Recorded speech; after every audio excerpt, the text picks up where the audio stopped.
Alhamdulillah, mes honorables frères et sœurs, dans quelques jours, des milliers de personnes, des millions de personnes vont venir des quatre coins de la terre pour rejoindre la meilleure des terres sur la surface de la terre. Allah les a appelés, Allah les a invités à travers l'appel de Ibrahim alayhi salam. Ils ont répondu présent, ils ont été les invités pour ceux qui ont déjà été et ils seront les invités pour ceux qui vont s'y rendre, les invités du miséricordieux comme le prophète alayhi salatu wassalam les a appelés Duyufur Rahman. Ibrahim alayhi salam, comme vous le savez, était dans cette terre désertique étendue à la Mecque et il reçut l'ordre d'Allah subhanahu wa ta'ala d'appeler les gens afin d'accomplir le Hajj. Et Ibrahim alayhi salam a dit, Ya Allah, comment vont-ils entendre mon appel alors que je suis loin, je suis seul, je suis dans cet endroit désertique? Et Allah azza wa jalla a rappelé à Ibrahim alayhi salam et à l'ensemble de l'humanité que notre devoir, eh bien, c'est de transmettre.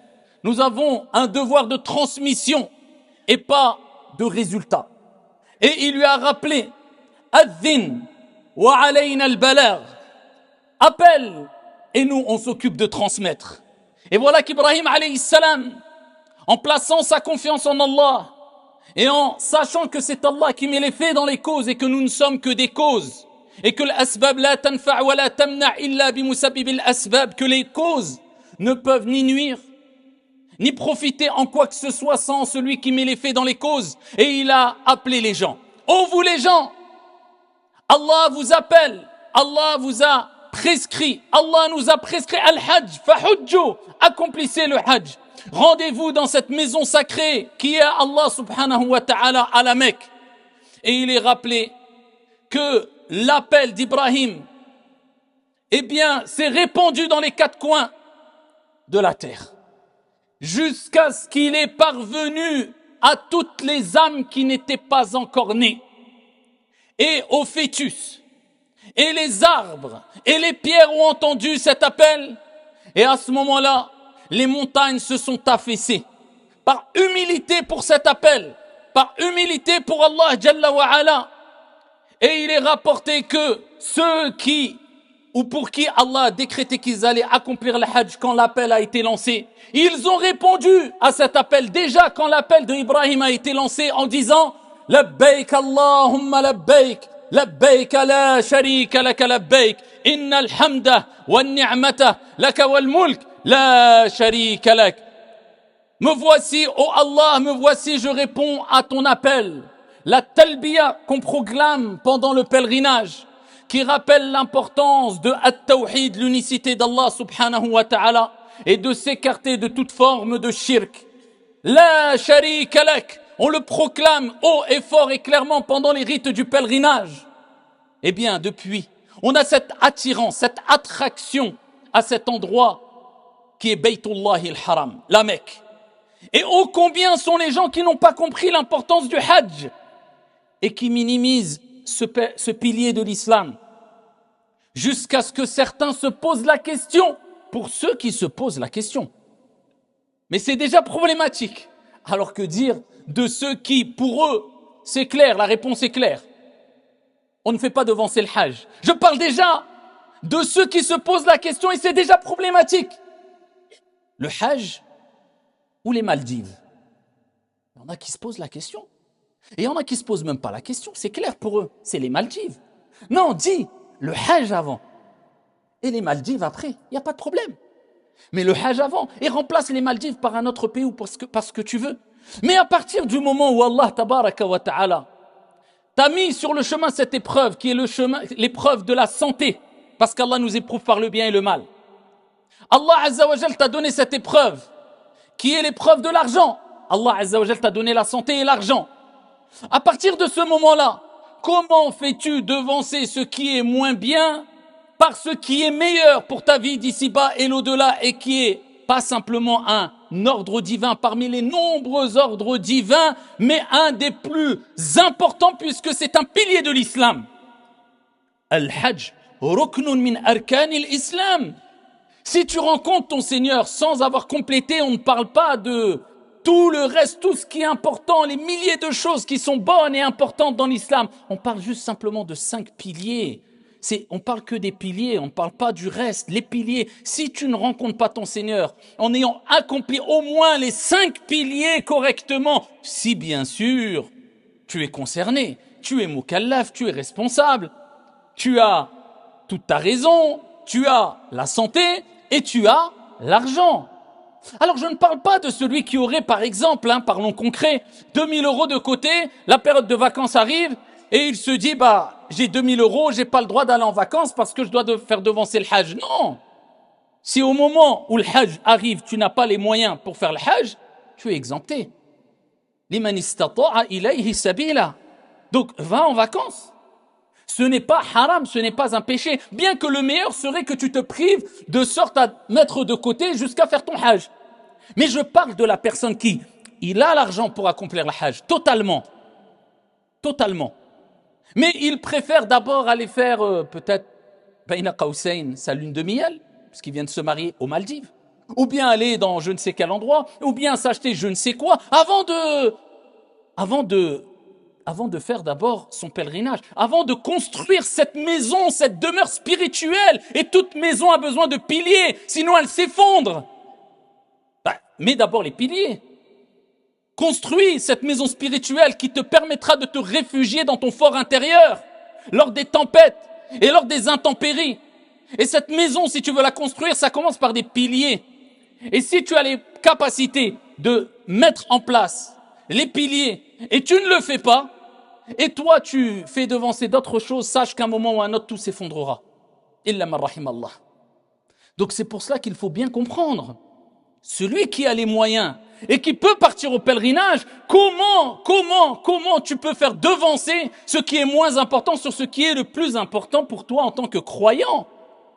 Et encore une fois que tu as fait le hajj, va aux Maldives ou va, tant que c'est dans un cadre sain, il n'y a pas de problème. Mais comment délaisser le hadith où le prophète sallallahu alayhi wa sallam nous dit fi sahih ta'ajjalu ila al-hajj. Hâtez-vous, il nous dit ça il y a 1400 ans. Hâtez-vous, précipitez-vous d'accomplir le hajj avant que vous n'ayez plus les capacités de le faire, c'est-à-dire qu'il y aura un obstacle. La maladie, tu n'auras plus l'argent, tu n'auras plus la santé, tu n'auras plus le temps, tu n'auras plus... Donc dès que tu as les capacités de faire le hajj, le prophète il te le dit, parce qu'il sait très bien que sur ton chemin, il y aura jusqu'au dernier moment Shaitan qui va tout faire pour te détourner du hajj. Et oh combien de personnes le disent, et par expérience on le sait, quand tu fais tout pour aller au hajj, jusqu'au dernier moment, Shaitan te met des obstacles. Oui mais tu n'auras pas le temps, oui mais qui va s'occuper de ça, oui mais ton commerce, oui mais ceci, oui mais l'argent. Mais celui qui place sa confiance en Allah et il se dit j'y vais, et je fais les causes pour, wallah, il y va. Obstacle ou pas, il va réussir à franchir ces obstacles parce qu'il a compris que demain, peut-être, il ne pourra pas. Il y aura des obstacles différents, comme je vous ai dit, maladie, perte d'argent, etc. Ou pire, al-maut, la mort. Qui te dit que tu vas vivre encore? Et oh, combien sont morts? Et ils avaient l'argent et la santé pour faire le hajj, ils ne l'ont pas fait. Alors ça ne veut pas dire que ce n'est pas des musulmans, des croyants, on va les taxer de personnes vouant en enfer. Non, loin de là. Le jugement appartient à Allah subhanahu wa ta'ala. Mais on sait très bien que, tu quittes ce bas monde avec un bagage énorme en moins. C'est dommage. Alors des gens vont se dire, oui, mais t'as vu comment c'est cher aujourd'hui? Mais tant mieux que c'est cher aujourd'hui. Mais moi je vous dis, tant mieux que c'est cher. Alhamdulillah. Parce que, il y a 20 ans, moi quand j'ai fait les premiers hajj, c'était à peu près 1000 €. Mais les conditions, c'est pas les conditions actuelles. Hôtel 5 étoiles ou 4 étoiles, et alhamdoulilah, la climatisation, même à Mina et Arafat, et même à Arafat, on te ramène des glaces, et ta pension complète. Non, ça n'existait pas. Nous, on s'arrêtait en Jordanie, le car, on le prenait pendant je ne sais combien de temps. On arrivait, ça n'existait même pas les hôtels qu'il y a maintenant. On allait dans des montagnes, on était dans un étage avec 4-5 chambres, et il y avait une salle de bain pour tout l'étage et une cuisine, et on était 7-8 dans une chambre, et c'était pas des chambres d'hôtel, c'était simplement... Je me rappelle d'un frère qui, quand il était rentré dans la chambre, il a dit « Wallah, al-hab, c'est mieux ». Il m'a dit « J'étais en prison, là, la prison, c'est mieux ». Il y avait des cafards comme ça, pour pas dire comme ça, c'était « Alhamdoulilah ». J'ai pris plusieurs personnes âgées, même d'ici, il y a à peu près 20 ans. Wallahi, jamais, au grand jamais, j'ai entendu une personne âgée qui faisait le hajj dans ces conditions-là se plaindre une seule fois. Wallahi, jamais. Et pourtant, les conditions, ils étaient quand même beaucoup plus difficiles. Mais nous, on veut le beurre et l'argent du beurre. C'est normal que quand la récompense est énorme, eh bien, il y ait des épreuves. Bah, nous, c'était pas cher. Mais par contre, c'était la grosse galère. Et encore, si on compare nous, il y a 20 ans, par rapport à nos parents, il y a 30 ans, ou nos grands-parents, il y a 50 ans, mais s'ils voyaient le hajj qu'on a fait il y a 20 ans, vous dire, mais vous, c'est du luxe, en fait. Et ainsi de suite, nos grands-parents, si on les compare, imaginez-vous 1400 ans, ou quand ils allaient de Mecca à Médine pendant des jours sous le soleil, pas de clim, rien, enfants, femmes, etc. Vous voyez que, en fait, on n'a pas compris l'importance du hajj et qu'Allah veut nous éprouver à travers le hajj. Eh bien, si c'est pas cher pour toi, bah, il faut qu'il y ait de la galère. Aujourd'hui, c'est le confort, bien qu'il y aura quand même de la difficulté. Mais encore heureux que ça soit cher. Sinon, elle est où la difficulté?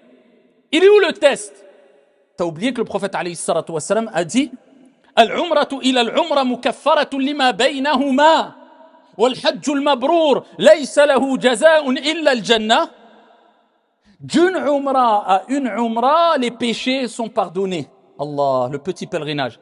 Et un hajj mabrour, pieusement accompli, comme ils ont interrogé le prophète alayhi salatu wassalam sur le hajj mabrour, il a dit c'est celui qui donne à manger et qui dit des bonnes paroles. Allah. De manière générale, c'est le hajj pieusement accompli. Tu retiens ici ta colère, tu ne t'énerves pas, tu n'insultes pas, tu ne dis pas de mauvaises paroles, tu aides les gens, tu es patient, tu fais un bon hajj. Eh bien, celui-là n'a d'autre récompense que le paradis. Et tu penses que pour aller au paradis, on va te mettre le tapis rouge et ça va être facile. La récompense est énorme. Man hajja falam yarfuth wa lam yafsuq raja'a ka yawmi waladathu ummuh, comme le prophète alayhi salatu wassalam a dit. Celui qui fait le hajj et qui ne prononce pas des mauvaises paroles, des paroles perverses ou des insultes ou du mensonge, où il ne commet pas de péché de manière générale, et il n'a pas de rapport intime pendant les manasik, les rites du pèlerinage, il reviendra comme le jour où sa mère l'a mis au monde. Allah. Plus de péché. Allah subhanahu wa ta'ala pardonne les péchés. Beaucoup de savants disent les petits et même les grands péchés pendant le hajj. Allahu a'lam. Ala kullin, tu reviens aussi pur que le jour où ta mère t'a mis au monde. Et tu crois que ça va être aussi facile que cela? Donc, al-hajj, c'est un moment où tu te purifies, où tu te rapproches d'Allah, où tu sacrifies. Il faut donner de la valeur à cet événement-là. Eh bien, s'il y a moins de galères, et même avec cela, avec aujourd'hui les hôtels 4-5 étoiles, illa man rahimallah, il y a des gens qui trouvent le moyen de se plaindre parce qu'il y a 3 serviettes au lieu de 2 serviettes dans la chambre. Et peut-être il pleurniche. Et peut-être pour lui c'est une catastrophe. Et peut-être. Vous savez dans quel monde on est? Alors je ne dis pas quelqu'un qui a payé pour avoir une certaine formule et il arrive, on lui donne une formule qui équivaut à 5 000 € en moins. Non, ça c'est des agences, des arnaqueurs. Non, il faut que tu en aies pour ton argent aussi. On n'est pas en train de dire ça. Mais si ça correspond à ce que tu dois avoir, isbir, patiente. Si tu n'as pas compris que le hajj c'est la patience, comme a dit un savant, si vous voulez voir l'état de la communauté, rendez-vous au hajj. Et tu vas voir, les gens viennent de 4 coins du monde. Les comportements différents, des manques de éthique énormes quelquefois, c'est quelquefois insupportable. C'est le moment où tu dois, eh bien, patienter énormément et faire beaucoup d'efforts sur toi-même. C'est le hajj, c'est l'école de la patience. Alors que dire des autorités là-bas qui sont en train de réguler l'afflux de millions de personnes par jour? Et quelquefois, des gens se plaignent. Oui, mais regardez, il dit ça, il parle comme ça. Mais akhi, nous, juste dans les mosquées, en gérant des 800 000 personnes, quelquefois, pour les organisateurs, c'est très compliqué. Parce que certains ne comprennent pas quelquefois que des décisions qui font mal, c'est pour la sécurité des gens. Et c'est parce qu'il faut regarder les conséquences. Et si tu ne le fais pas, tu risques de tout perdre. Parce qu'il y a des gens qui attendent que la moindre erreur pour dire les normes de sécurité sont pas respectées, etc. Et tu dois supporter 1000 personnes. Que dire si tu travailles dans Masjidul Haram et tu dois supporter des millions de personnes? Haddith wala haraj. Donc il faut comprendre cela. Et le hajj, c'est pas un voyage à Disneyland. Le hajj, c'est pas je vais là-bas et je commence à faire des photos toute la journée pour rajouter cela dans mon album Instagram parce que je suis influenceur ou influenceuse et mélanger les photos de la Kaaba avec les photos de Haddith wala haraj. On en est là aujourd'hui. Même la sacralité de l'endroit, eh bien, il est bafoué certains veulent le bafouer parce que l'endroit restera sacré, mais certains veulent sans se rendre compte, dévaloriser cet endroit-là, en faisant des photos complètement déplacées. Parce qu'il y a des gens, c'est ça leur vie. C'est de montrer leur vie à tout le monde. Et le pire, ce n'est pas eux, de manière individuelle, 2, 3, 4 personnes qui passent leur temps à montrer tout et n'importe quoi. Ils vendent du rêve à nos jeunes, qui certains ont arrêté l'école, et certaines de nos sœurs ont des complexes et croient maintenant qu'ils ne plaisent à plus personne, qu'ils sont moches, parce qu'on leur fait croire que la femme idéale, c'est celle-là qui se montre sur les réseaux avec 50 filtres. Et si tu la vois en vrai, tu serais choqué.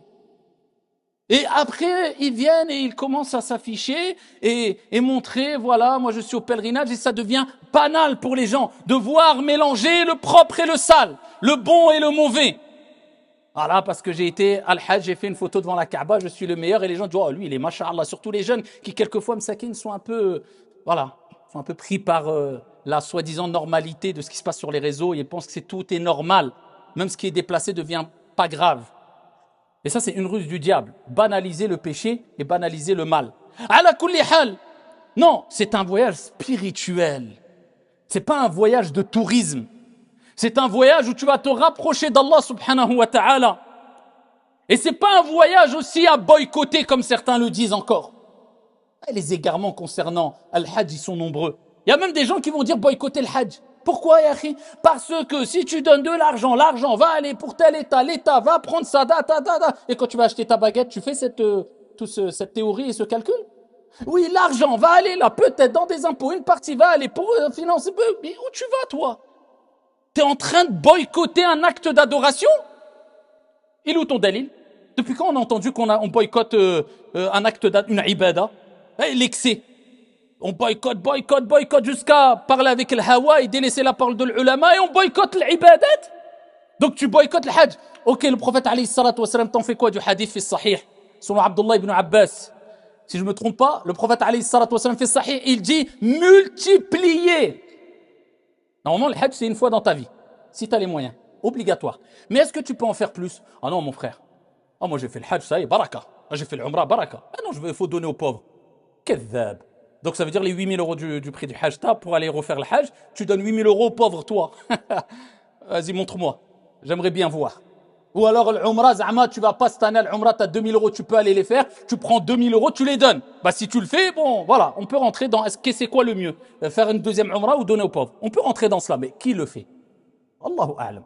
En tout cas, le prophète il dit multipliez le hajj et la umrah, car elles éliminent les péchés. Le hajj et la umrah, ça élimine les péchés. C'est pour ça que le prophète alayhi salatu wassalam, wa fi riwaya, dans une version, il recommandait une fois tous les 5 ans le hajj. Donc t'es qui pour boycotter le hajj, toi? Boycotte les péchés, boycotte le mal, boycotte le mauvais comportement, boycotte les mauvaises paroles. Mais t'es qui pour boycotter une ibada, un acte d'adoration? Ala kullin, celui qui peut faire le hajj une fois, il le fait.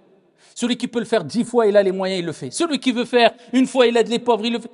Fais au mieux, mais ne parle pas au nom de la religion et d'Allah subhanahu wa ta'ala sans preuve. Tu vas priver les gens d'aller dans un endroit qui est la Mecque et Médine. Ces endroits-là qui sont tellement sacrés et importants auprès d'Allah que le Masih ad-Dajjal, l'Antéchrist, qui est une des plus grandes, si ce n'est la plus grande des fitnas, qui va toucher les êtres humains, et il vient parcourir toute la terre, il ne pourra pas rentrer où? À la Mecque et à Médine, car ils sont protégés par Al-Malaïka. La foi se réfugie à Médine, comme le serpent se réfugie dans son trou, comme qala alayhi salatu wassalam. Une prière à la Mecque, c'est 100 000 prières. Une prière à Médine, c'est 1000 prières. Et toi, tu vas dire aux gens, non, vas-y, ala hsabi. Va pas, c'est pas bien, ton argent, il va je sais pas où. Donc toi, quand tu vas venir au jour de la résurrection, et tu auras été la cause que la personne, eh bien, s'est privée peut-être de millions et millions de prières, de pardon d'Allah, eh bien, qu'est-ce que tu vas répondre à Allah subhanahu wa ta'ala quand il va dire, tu as été la cause que mon serviteur n'a pas accompli cela?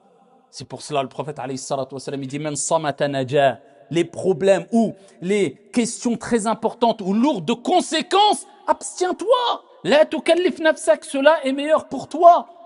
Tu vas priver les gens de toutes ces énormes récompenses parce que tu as estimé que ce n'était pas bon que la personne aille au hajj ou je ne sais quoi encore. Celui qui peut aller au hajj, qu'il y aille.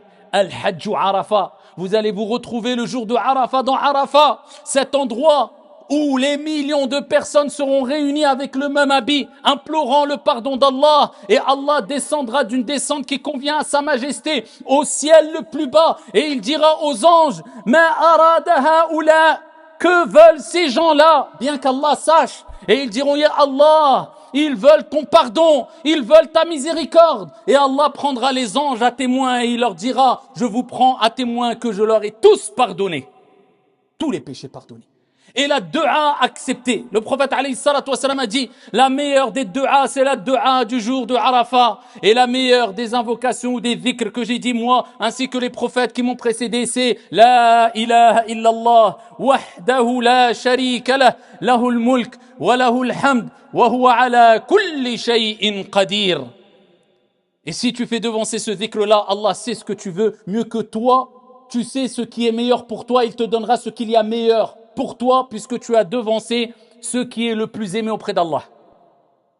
Et il en va ainsi tout au long de ta vie. Quand tu fais devancer ce qui est le plus aimé pour Allah, Allah te donnera ce qui est le meilleur pour toi sans que toi tu ne le saches. Parce que quelquefois on pense que ça c'est un bien, c'est un mal, et que ça c'est un mal alors que c'est un bien. Et c'est pour cela que il est important de prendre conscience de tous ces mérites et de tous ces bienfaits-là pour se dire, dès que j'ai les moyens d'aller au Hajj, je vais au Hajj. Je ne me prive pas de ce grand bienfait. Et combien de personnes, je n'ai jamais rencontré une seule personne dans toute ma vie, à travers tous les hajj et les pèlerinages que j'ai fait, une personne qui m'a dit, ouais, je suis content d'avoir retardé le hajj ou la umrah. Tout le monde me disait, mais subhanallah, pourquoi je ne l'ai pas fait avant? Mais c'est le plus beau voyage de ma vie. Et ô combien sont les personnes qui ont fait des voyages dans les plus beaux endroits de ce monde. Et ce qui n'est pas interdit, hein. Je ne suis pas en train de dire attention, les Maldives, va aux Maldives. Mais je te dis, il y a des priorités dans la vie. Et pour terminer, ne pas croire aussi que le Hajj, c'est la fin, c'est la finalité. J'ai fait le Hajj, appelle-moi Hajj, et c'est bon, khalas. Moi, je suis au paradis. Et c'est pour cela que certaines personnes même ont fait croire et ont cru qu'il fallait aller à Hajj quand tu es très vieux. Parce qu'ils disent non, après tu vas commettre des péchés, c'est pas bien, il faut aller quand tu es vieux. C'est d'où ça sort ça encore? Et pourquoi quand tu es vieux, tu fais plus de péchés? En une journée, les péchés qu'on fait, que tu aies 30 ans ou 80 ans, s'ils avaient une odeur, personne ne pourrait approcher son frère. On fait tous des péchés. Kullu bani Adam khata. Dès que tu peux faire le Hajj, tu es mukallaf, tu es responsable, tu es pubère, tu as l'argent et tu as la santé physique, tu dois faire le Hajj. Voilà, tu es responsable. C'est comme ça les actes d'adoration en islam. C'est dès que tu es responsable. Et c'est ça les conditions de la responsabilité, ce que je viens de citer précédemment. Mais ce n'est pas la fin. On a une histoire qui est rapportée, il y a différentes versions. L'histoire de Haroun al-Khurasani. Haroun al-Khurasani, c'est une personne qui, il y a des siècles, a commis un acte abominable. Il buvait de l'alcool. C'était un alcoolique. Et un jour, avant Salat al-Subh, il rentre chez lui. Et sa mère l'interpelle. Ittaqillah, mon fils, va faire les ablutions. Salat al-Subh va rentrer. Arrête d'être dans cet état-là. Tu n'as pas honte, regarde ta situation. Il était ivre. C'est pour ça qu'on dit l'alcool, ummul khaba'ith, la mère de tous les vices. Parce que quand tu es ivre, eh bien, l'alcool, al-khamr, voile. C'est pour ça qu'on l'appelle al-khamr, ça voile la conscience. Tu ne sais plus ce que tu fais et ce que tu dis. Et tu peux faire les pires des atrocités. Cet homme-là, quand il a entendu sa mère le réprimander, eh bien, il a frappé sa mère. Sa mère, elle s'est énervée et elle lui a dit qu'Allah t'avilisse, qu'Allah t'humilie. Lui, il n'était pas du tout conscient. Il était alcoolique. Ils avaient une sorte de grand four. Il a pris sa mère, il l'a poussée dans le four. Sa sœur est rentrée. Elle lui a dit, mais qu'est-ce que tu as fait? Il commence à reprendre conscience. Il court vers le four, il ouvre. Trop tard, sa mère est morte dans le four. Depuis ce jour-là, il s'est repenti. D'un repentir très puissant, dans le sens où, à partir de son repentir, pendant des années, pendant 40 ans, il n'a cessé de faire des aumônes énormes. Des prières à un point que tu ne peux même pas t'imaginer ou penser l'égaler. Faire des bonnes actions, tu ne peux même pas t'imaginer. Il s'est coupé totalement du monde pour se repentir. Chaque année, il faisait le Hajj. 40 ans après, dans une version Fudayl et dans une version Malik ibn Dinar, eh bien, il fit un rêve alors qu'il était au Hajj. Certains disent qu'il était à Mina. Et il voit dans le rêve un homme qui est à Arafat et qui dit « Inna Allah qad ghafara li ahli al-mawqif illa li Haroun al-Khurasani » Allah a pardonné à tout le monde à Arafat, sauf à Haroun al-Khurasani. Malik ibn Dinar, il dit « Comment c'est quoi ce rêve ?» Deuxième jour, il est rapporté, selon une version, pareil, le même rêve. Troisième jour à Mina, le même rêve. Il va et il se renseigne sur cette personne-là, jusqu'à ce qu'il trouve un groupe de personnes qu'il connaissait. Il a dit, vous connaissez Haroun al-Khurasani? Ils ont dit, bien sûr. Al-Zahid, al-Abid, al-Taqiyya. Je dis, le pieux, le vertueux, le grand adorateur, mais bien sûr. Je dis, quoi? Un grand adorateur, il jeûne, il est pieux, je l'ai vu en rêve. Et on m'a dit que Allah pardonne à tout le monde sauf à lui. Il leur dit, Malik ibn Dinar, il est où? Ils disent, il est là-bas. Il va, il voit quelqu'un en train de prier. Il termine la prière et il dit, vite, qu'est-ce que tu veux? Parce que je suis occupé. À quoi? Dans l'adoration. Il dit, écoute, je suis Malik ibn Dinar. Il était connu, Malik ibn Dinar. Et il lui dit, j'ai vu en rêve ceci et cela. Il dit, écoute, c'est pas toi le premier qui me l'a dit. Ça fait 40 ans que des gens pieux et vertueux voient le même rêve et viennent me raconter ce rêve. Je dis, comment ça? Il dit, écoute, voilà ce qui m'est arrivé. Il dit, j'ai été ivre et il y a des années, plus de 40 ans, et j'ai fait ça à ma mère, etc. Et depuis 40 ans, je demande pardon, je fais des bonnes actions, je vais au Hajj. Et chaque année, un pieux, un vertueux vient me voir et me dit, j'ai vu en rêve qu'une personne à Arafat a dit, Allah a pardonné à tous les gens de Arafat, sauf à Haroun al-Khurasani. Et il s'est mis à pleurer. Et il est rapporté qu'après, Malik ibn Dinar, rahimahullah ta'ala wa radiyallahu an, a vu en rêve un homme à Arafat qui a dit Inna Allah qad ghafara li ahli al-mawqif wa li Haroun al-Khurasani. Akhbirhu.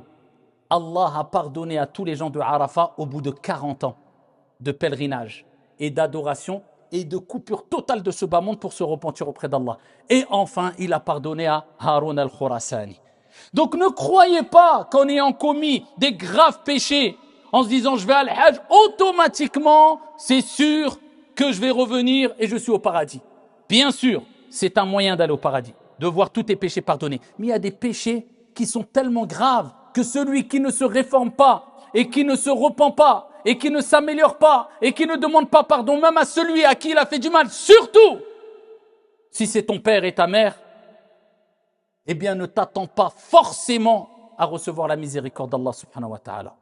هذا والله تعالى أعلى وأعلم وأحكم صلوا وسلموا رحمكم الله على نبي المختار كما أمركم بذلك جل وعز حينما قال إن الله وملائكته يصلون على النبي يا أيها الذين آمنوا صلوا عليه وسلموا تسليما